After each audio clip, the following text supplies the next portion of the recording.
So the first place we have to start is a reality argument. This is what destroys all relationships, okay? And a reality argument is based on, I have a view of the world that's different than yours, all right? And what gets couples in trouble is the demand that you accept my reality. Like, here's an example. What is it? What do you see? What am I holding up? Can you see this? For those that can't see this, that are listening, it's a can of Coke. All right. So what if I said to you, what if I held this up to you and I said, would you like a sip of my water? You're like, what? That's Coke. And I'm like, oh no, what do you mean it's Coke? Can't you see it's clear? Can't you see the clear liquid? And it says, you know, Mountain Spring water on the front. And you'd be sitting across from me going, my God, you're crazy. That clearly says Coke. It's a red label, everything. Well, think about the fights you've had with your partner. What have they been about?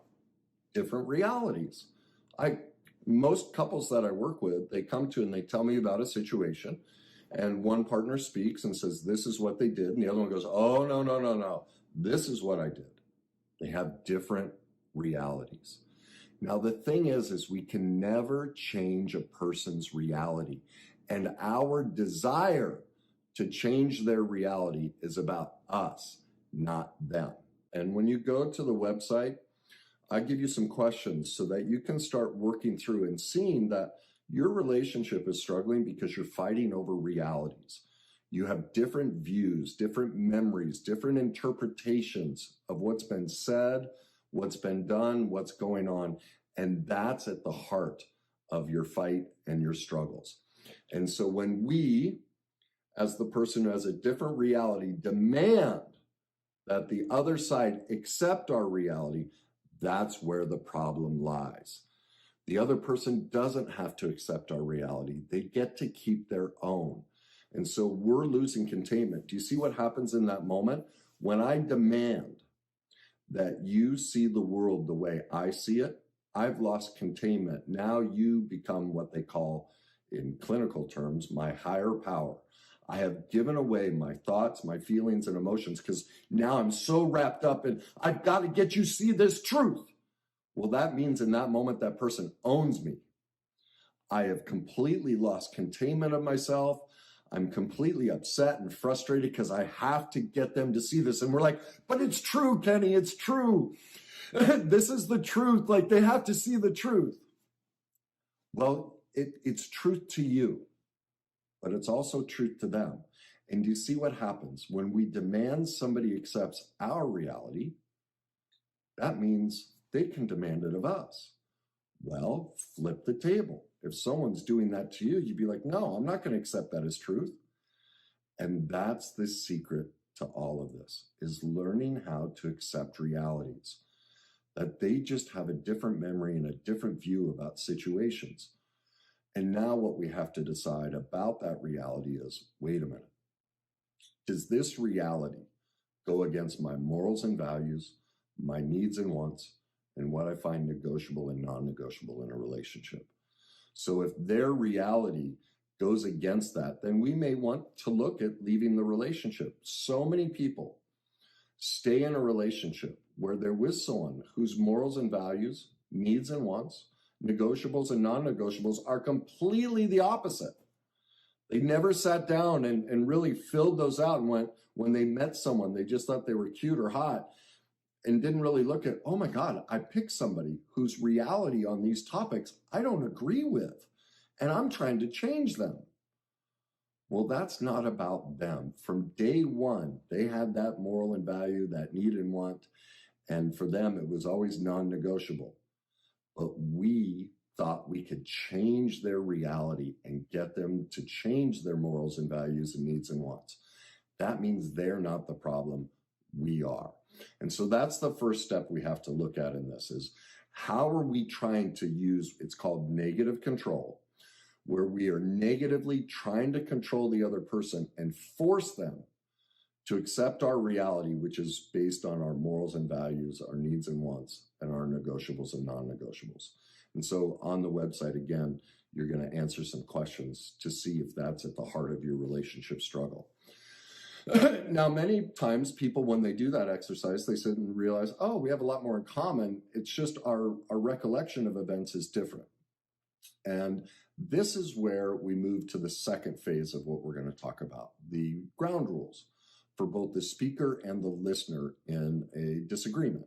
Let's first go through the ground rules for the person speaking. The first, and probably, well, they're all important. I hate to say the most important, but the first step for the person speaking is moderate your emotions.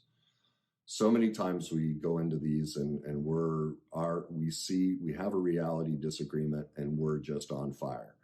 Well, it's our responsibility. We may even want to take time and say, look, I can't talk about this right now. I need to go contain myself. So that's the first step, is moderate our emotions. The second, when we share any aspect of what we're talking about, we make a commitment that there's no shaming, there's no accusing, there's no blaming, judging, yelling. Yelling cannot be a part of it, nor screaming, and we do not give the other person advice. That's critical. That's part of moderating the emotions, all right? The third step in this is our goal isn't to be right. It's not to change their reality. Our goal is to be known.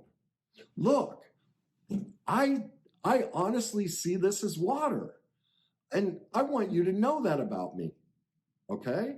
We just want someone to know who we are, and that's our goal as the speaker. It's not to change their reality. It's not to be the one who's right about this reality argument. It's about to share who we are and our views of this situation, all right? The next step is we never tell them what they should think or should feel. You hear this all the time in arguments. Well, you should have done, you should know, you shouldn't even think. Why do you think that way? You see, that's a reality argument. We're trying to control them and decide that they believe, that we believe they should see the world exactly as we do. And that's what we have to, that's one of the ground rules we have to change, is no, they get to think and feel whatever they want. The next step is we don't ever guess at their motivation or try and read their minds. So many times we will make judgments of, well, you rolled your eyes, or you acted this way, and so we're trying to get inside their mind and say, this is what it all means. Well, we have to stay out of that. We don't know. As you're going to see in the confrontation model, part of it is gathering more information so we can get to what they're really thinking and feeling. Now, this step, the sixth step, is critical. Like I said, all of these are critical. We have to, one of the biggest reasons that relationships fall apart is there's this mantra that I hear, and I see it in everybody. They made me feel. Well, nobody ever makes us feel anything, ever. We always have the choice on how we feel about something. Think about it. There are times your partner has said some silly comment and you've laughed your pants off. On another day, when you're in not such a great place, they've made the exact same comment and you've just been, how dare you be so critical and mean of me? We decided in those moments how we were going to think and feel about something. So it's critical that we recognize that whenever we say, you made me feel, that we are not taking responsibility for ourselves. We are demanding that the other person take care of ourselves for us, and that is not their job. That's what's called codependence. If you have ever heard yourself say, you or they made me feel, then I'd encourage you to watch my other videos on codependence, because that right there, that's pure codependence. It's not interdependence. Love cannot exist with codependence. Nobody ever makes us feel anything. We are responsible for how we choose to feel. The seventh aspect of speaking is we always use I statements. So many times in fights, we go, you did this, and then you did this. And so in the confrontation model, I'm going to show you how to turn that into I statements, okay? So again, all of those are on the website. Go to thegreatnessmovement.com under the resources section, and you'll have all of this. So you can keep it with you when you're beginning to change the way you guys confront each other, so you can save your relationship. Now let's move on to the 7 aspects of listening, the prerequisites we need to use to be a good listener. The first one is this: we never interrupt and we don't take their blame. Remember, for when someone's lost containment, they may blame us. They may say you and you made me feel. We never take that on. Remember, that's not, those are their feelings. They get to have them, but we don't absorb them and accept them as truth. They're just their feelings. The second thing is, that's part of that, is we do not interrupt them to correct them. Remember, we're listening to know them, not to be right or wrong, okay? So that's the first step, is don't take on their blame, all right? Because we'll get defensive if we let that in. Keep your boundaries, recognize they're just sharing their reality, their view of the world, their feelings, which they're responsible for. We are not.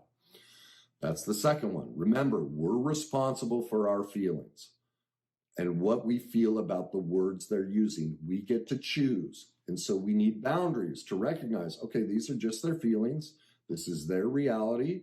I can decide if I want to be hurt by this or whatever. It's my choice. I also, there may be times they're yelling and screaming. Well, then it's my job to go, I don't like this. You know what? I'm going to have to take a break from this conversation, because we get to decide. And maybe in that moment, they're yelling and screaming things that don't work for us, and we can't hear it without it affecting us. So then it's perfectly fine to ask for a break. All right. The third step in this is we are listening to learn about the other person's reality, their views on the world. We are not listening to form a defense. That's the biggest mistake people make as the listener, is they're listening, they're defending themselves. They're going, no, that's not true. And then they interrupt. No, you. And so both sides interrupting. Both defense is the first act of war. When we defend ourselves, we give ourselves away, and the relationship is lost. Remember, we're just listening to learn about them. This is how they view the world. We don't have to defend ourselves. We are not children. This is not our mother or father accusing us. We're adults. We get to go, wow, that's interesting. My memory's different. I don't have that memory. We don't have to defend ourselves. So we're listening to go, wow, that's their memory of the event. That's fascinating to me, because I don't hear it like that at all, or I don't remember it like that at all. Okay? The next step is, if you're ever unsure about their reality, if they make if they share how they recall something, ask for information. It is our job to gather that information and to go, wait a minute, are you saying you mean this or this? You saw your memory is this or this? And always try and do it in 4 sentences or less. A lot of times people will then go on a diatribe and sneak in, their thoughts and feelings about something. That's not our job as the listener. Our job as the listener is to gather information. So start with that. All right. Now, if the information that they're sharing is true, own it. Own it immediately. Maybe there's aspects of it that you're like, well, I do recall this and that and that. No, this piece, my recollection is different. My reality is different. And this I disagree with completely. But these first 2 things, yes, I did that. So listen to know them, but listen to take ownership of your side of the street. Okay? The next thing is, if it's not true, if your reality, just like the Coke and water example, if your reality is just completely different, detach yourself from the emotions being shared. Just listen without judgment and just accept, wow, their reality is different. Don't try and change it. You're learning about your partner. My gosh, isn't this amazing? I never knew this about my partner, that they saw the world this way. It's not something we need to fight over. It's like I said, we're getting connection with our partner. Wow. I was always so busy defending, I didn't realize that these are his morals and values, needs and wants, negotiables and non-negotiables. These are his painful moments in his life. That's fascinating. They're not about me, they're about him. Wow, interesting. Finally, the 7th thing is, after we've gone through that process, maybe realities kind of line up, maybe aspects don't, but then we negotiate if necessary. But that's only after we've done the first 6 steps and listened completely. okay? So that's the first two phases of this. Now it's time to move on to the confrontation model. Now, I'm going to warn you, the confrontation model, this is going to feel incredibly uncomfortable.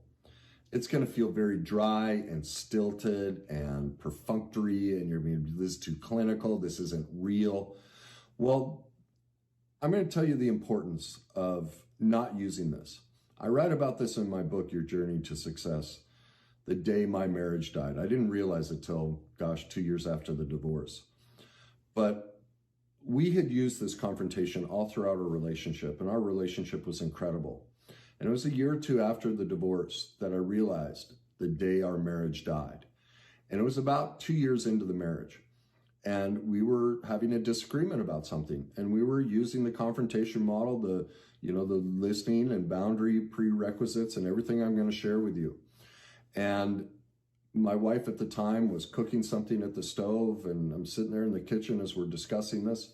And she finally turned to me and she goes, Kenny, could you just stop all this and just tell me what you really think and feel? Like, quit being so boundaried, because all of this is, we're using boundaries here. And I remember, I'll never forget it. I talk about it in the book. I remember looking up at the ceiling and it had popcorn texture, you know that? And I remember thinking, Kenny, don't do it. Don't do it. She's just scared. You need to be strong for both of us. But then I heard that too familiar voice that we've all heard. Oh yeah, but if you love her, you got to give her what she wants. That codependent message we've all been sent, and that's not love. And so I dropped my boundaries and I just started spewing all my thoughts and feelings, accusations, I went against all of this stuff, all the ways you're supposed to speak. That one little yes, when I gave in, that slowly crept in and killed our marriage. That was the day our marriage died, is the day I stopped protecting it, I stopped leading, and I stopped using the confrontation model. So if your relationship is on the rocks, please stop right now. Use this confrontation model. I guarantee you, even though it's going to be uncomfortable and seem weird, this will save your relationship. Every couple I've ever had, the second they start using this, their relationship flourishes, and it will with yours too, okay? So the first step in the, I'm gonna run through the steps and then I'm gonna give you an example. The first step is to share what you observed. Just the facts, no judgments, no blame, and you use I statements and avoid anything, any you type judging statement. The second is you share how you chose to make yourself feel about what you observed. The third step is you ask for more information. The fourth step is you make a request for change. The next step, the fifth step, is celebrate their no. Remember, the goal here is to make the request. It's not to get what we want.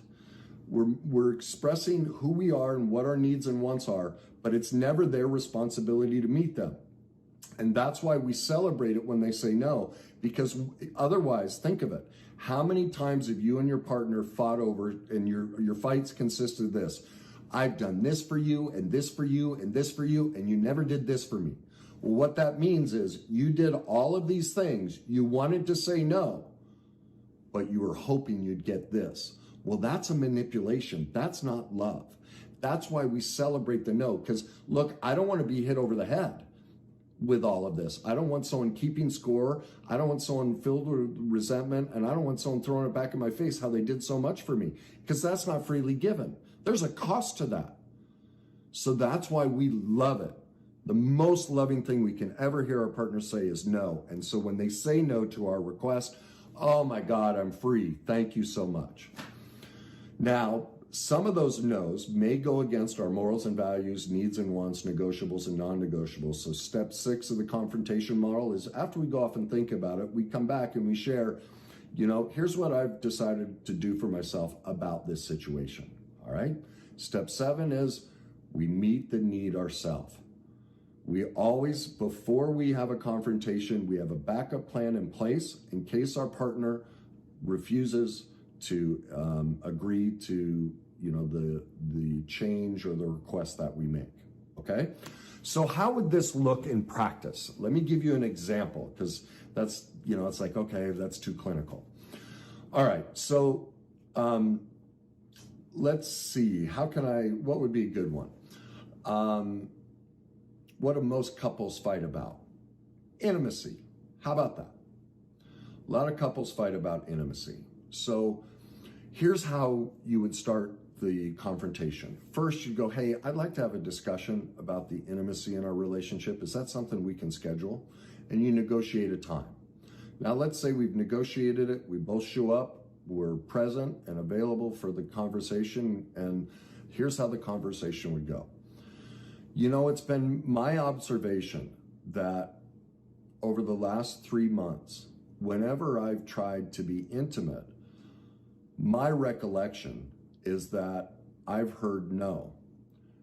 And about that, I make myself feel sad, rejected, insignificant, ugly, unwanted. And so I was wondering if you'd be willing to give me some more information as to why we're not being intimate. Do you see how there weren't any you statements in that? There was a request for information. I was sharing my reality. It's my reality that over the last 3 months, we haven't had any intimacy. And here's how I've chosen to make myself feel about it. Now, let's assume they said something like, well, what do you mean? We were intimate 2 weeks ago. Now, obviously, they didn't use the confrontation model. To use the confrontation model, the response would have been, well, I really appreciate you sharing. Let me see if I hear you right. What I think I hear you saying is over the last 3 months, you have no recollection of us being intimate at all.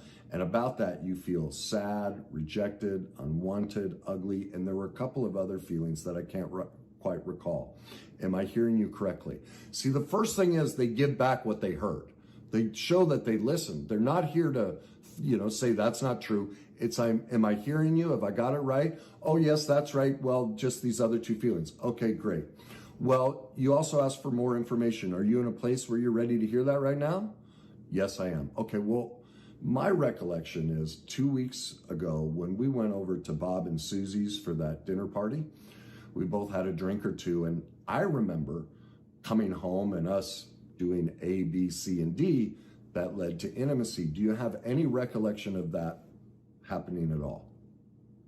Do you hear the difference in that versus how a normal fight would go? What do you mean? We had sex 2 weeks ago.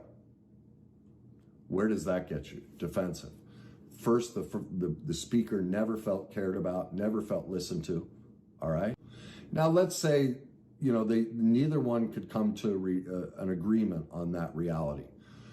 Well, then the speaker could, make the request for change. Look, I hear that our realities are different on this. I'm just realizing that I need more intimacy in our relationship. And so I was wondering if you'd be willing for us to make a commitment to intimacy once a week. Does that work for you?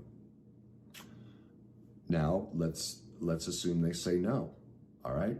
And they come back with, they reply with, here's what I think I heard you say. Here's the request. Am I hearing you right? Thanks for sharing your thoughts and feelings, your needs and wants. But actually, for me, that doesn't work. Once a month is enough for me. Well, then the speaker would reply back with, well, I'm going to have to go off and think about that and let you know what I decide, because that doesn't fit my needs and wants. I don't know if I can handle once a month, but I need to contemplate that. So I appreciate you sharing what your reality is and what works for you, but I'm going to have to get back to that on my own. Now, this is a tough one to meet the need yourself. We all deserve physical intimacy. You could go to Massage Envy and get touched, a healthy form of massage, but that's not intimacy in the full sense. So that might create a problem for some people. And so that might be something to consider. Wait a minute. If their moral and value, need and want is only once a month and mine is once a week, what am I going to do about this relationship? And so now you have to consider that, okay? So those are the 3 steps: the reality argument, the ground rules for both the speaker and the listener, and the confrontation model.